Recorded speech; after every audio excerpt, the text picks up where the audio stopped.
নমস্কার বন্ধুরা, ইরফান এক্সপ্রেস লোকো পাইলটস ব্লগে আপনাদের সকলকে স্বাগত জানিয়ে শুরু করছি আজকের স্পেশাল পর্ব।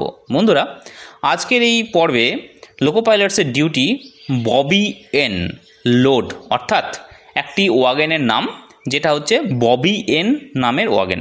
এই ওয়াগনের দ্বারা রেলের ট্র্যাকে দুই ধারে যে আমরা পাথর দেখতে পাই, সেই পাথর কিভাবে দেয় আজকের এই ভিডিওতে আমরা সেটা দেখব। এবং আজকের লোকো পাইলটের ডিউটি কিন্তু ঠিক এই ট্রেনে ভীষণ ইম্পর্টেন্ট একটি ডিউটি, কেননা এই ডিউটিতে কোনো প্যাসেঞ্জার নয়, পাথরকে বয়ে নিয়ে যেতে হয়। এবং ঠিক কিভাবে রেলের ট্র্যাকের দুই সাইডে ইউনিফর্মলি সেই পাথরগুলো ডিস্ট্রিবিউট করা হয়, ফেলে দেওয়া হয়, সেটা আজকের এই ভিডিওর আমাদের আলোচ্য বিষয়, আমাদের দেখার বিষয়। তো বন্ধুরা, আপনারা দেখতে পাচ্ছেন পুরো লোড রয়েছে পাথরে। এই যে ওয়াগনগুলো, এই ওয়াগনগুলোকে বলা হয়ে থাকে ববি এন। এই ওয়াগনগুলো শুধুমাত্র পাথর লোডিংয়ের ক্ষেত্রে ব্যবহার করা হয়ে থাকে এবং এগুলো রেলের কাজেই ব্যবহার করা হয়ে থাকে। বন্ধুরা, আপনারা দেখতে পাচ্ছেন যে আনলোডিং হচ্ছে। এই যে কন্ডিশন, এটাকে আনলোডিং বলা হয়ে থাকে। সামনের যে ওয়াগন সেটি দেখুন খালি হয়ে গেছে, অর্থাৎ সেটি শেষ। তো একদম শেষ থেকে এগুলো একটা একটা করে শেষ হতে হতে যায় এবং যখন এই লোডিং হয়, একটি ক্যাসার থেকে গিয়ে লোডিং হয় এবং সেখান থেকে লোকো পাইলটস এই ট্রেনটিকে নিয়ে প্রপার জায়গায় চলে আসেন এবং সেখানে গিয়ে আনলোডিং হয়। এই আনলোডিংয়ের টাইমে লোকো পাইলটস এই ট্রেনটিকে ভীষণ আস্তে আস্তে কিন্তু এগিয়ে নিয়ে যায়, ভীষণ আস্তে আস্তে। এবং প্রত্যেকটি ওয়াগন থেকে একসাথে কিন্তু হয় না, একটি কি দুটি ওয়াগনকে এভাবে খুলে দেওয়া হয়। এবং এরা যারা রয়েছে, এরা হচ্ছে সব রেলের কন্ট্রাকচুয়াল অথবা রেলের পার্মানেন্ট স্টাফ, যারা এই পাথরগুলো ফেলার কাজে নিযুক্ত রয়েছে। এবং দেখুন বন্ধুরা, নিচ থেকে পাথর পড়তে পড়তে আসছে রেলের ট্র্যাকের ধার বরাবর। এবং এটা খুব ডেঞ্জারাস একটা ডিউটি, কেননা এই পাথর কিন্তু যদি অনেকটা বেশি পরিমাণে ট্র্যাকের ওপরে পড়ে যায় তাহলে কিন্তু ওয়াগন ডিরেল হতে পারে, অর্থাৎ অ্যাক্সিডেন্ট হতে পারে। তাই খুব আস্তে আস্তে কিন্তু এই ট্র্যাকের ধারে কিন্তু পাথরগুলি ফেলা হয় এবং এই ওয়াগন যতক্ষণ না পর্যন্ত খালি না হচ্ছে এইভাবে কিন্তু পাথর পড়তে থাকে। এবং যখনই কোনো একটি ওয়াগন তার যে পাথর ফেলা শেষ হয়ে যায়, অর্থাৎ ওয়াগনের পাথর ফুরিয়ে যায়, সঙ্গে সঙ্গে পেছনের ওয়াগনটিকে ওরা কিন্তু আনলক করতে শুরু করে। তো বন্ধুরা, ঠিক এইভাবে কিন্তু রেলের ট্র্যাকে পাথর ফেলা হয়, আপনারা খুব ভালো করে দেখুন। এবং এই যে ডাস্ট, এই ডাস্টটি কিন্তু খুব ডেঞ্জারাস। সুতরাং আপনারা যদি কখনো এই রেলের ট্র্যাকের ধারে পাথর ফেলার দেখতে যান বা কখনো দেখতে পান, এই ধুলোগুলো থেকে কিন্তু একটু নিজেকে সেফ রাখার চেষ্টা করবেন। তো বন্ধুরা, ঠিক এইভাবে কিন্তু পাথর রেলের ট্র্যাকে পড়ে। এগুলো দেখুন বন্ধুরা, একটু লোড রয়েছে, এগুলো কিন্তু এখনও শুরু হয়নি, তো ধীরে ধীরে হচ্ছে। কারণ সবগুলো ওয়াগন যদি একসাথে খুলে দেওয়া হয়, পুরো পাথরের বিশাল একটা ঢিপি তৈরি হয়ে যাবে।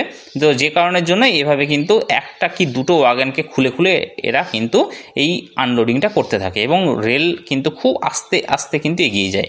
তো বন্ধুরা দেখুন, পাথর পড়ছে, আমরা দেখতে পাচ্ছি প্রচণ্ড ধুলো বেরোচ্ছে এবং ট্র্যাকের ধারে দেখুন বেশ উঁচু হয়ে স্তূপাকৃতি হয়ে কিন্তু পাথর জমে যাচ্ছে। তো বন্ধুরা দেখুন, আমাদের ওই দিকের যে ওয়াগন, সেই ওয়াগন প্রায় আনলোডিং অনেকটা হয়ে এসছে এবং ওনাদের মনে হয়েছে যে এই ওয়াগনটিকেও খুলে দেওয়া উচিত। তো বন্ধুরা, ওনারা সেই ওয়াগনটিকে খুলছেন, তার যে গেট, সেই গেটটিকে ওনারা খুলছেন। ঠিক আছে, এটা খোলার বিভিন্ন প্রসেস আছে।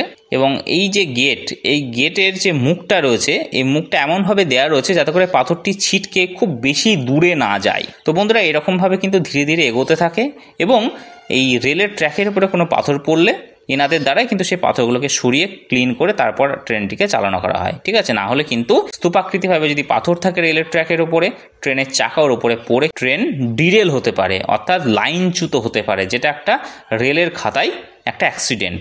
তো বন্ধুরা, ঠিক এইভাবে কিন্তু রেলের যে ওয়াগন ববি এন যে ওয়াগন, সেই ওয়াগনের গেটটিকে দেখুন বন্ধুরা খুলছেন, কীভাবে খুলছেন দেখুন।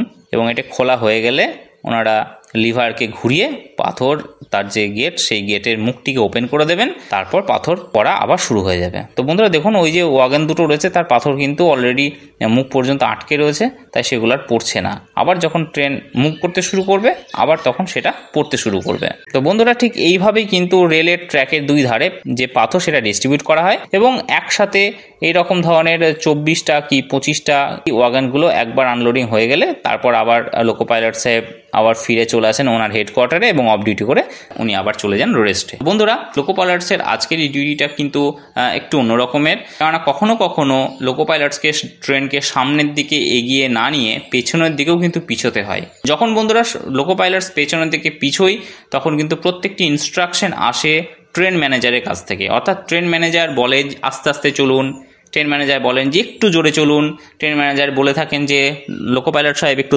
দাঁড়িয়ে যান। তো এই ইনস্ট্রাকশনগুলো লোকো পাইলট সাহেব ফলো করেন এবং এই যে স্পিড, সেই স্পিডটা কিন্তু ভীষণই কম থাকে, 1 থেকে 5-এর মধ্যে কিন্তু এই স্পিড থাকে, ঠিক আছে। তো 5 kmph অনেক বেশি স্পিড, অতটা কিন্তু ওঠানো হয় না, ভীষণ কম 1-2 km/h স্পিডে কিন্তু আস্তে আস্তে আস্তে আস্তে চলে। সুতরাং এইভাবে পাথর ফেলার যে কাজ, সেটি কিন্তু একসাথে একটি লম্বা সেকশনে প্রযোজ্য হয় না। একটা ছোট্ট সেকশন, সাপোজ 2 কিলোমিটার 3 কিলোমিটার রাস্তা, সেখানে কিন্তু একটা ডিউটিতে কমপ্লিট হয়। তো একবারে টানা একটা সেকশনে সারাদিনে এইভাবে কিন্তু পাথর ফেলা সম্ভব হয় না, কারণ ভীষণ আস্তে আস্তে আস্তে আস্তে এই কাজটি করতে হয়। ছোট ছোট সেকশনে ডিভাইড করা হয়, তারপর এই কাজগুলি কিন্তু ছোট ছোট সেকশনে ভাগ ভাগ করে নেওয়া হয়। আশা করি বন্ধুরা বুঝতে পেরেছেন যে রেলের ট্র্যাকের 2 সাইডে কীভাবে এই পাথর থাকে এবং কারা এই পাথরগুলিকে এইভাবে ডিস্ট্রিবিউট করে দেয়। বন্ধুরা, আজকের ভিডিও এই পর্যন্তই। সঙ্গে থাকবেন, ভালো থাকবেন, সুস্থ থাকবেন। Thank you very much.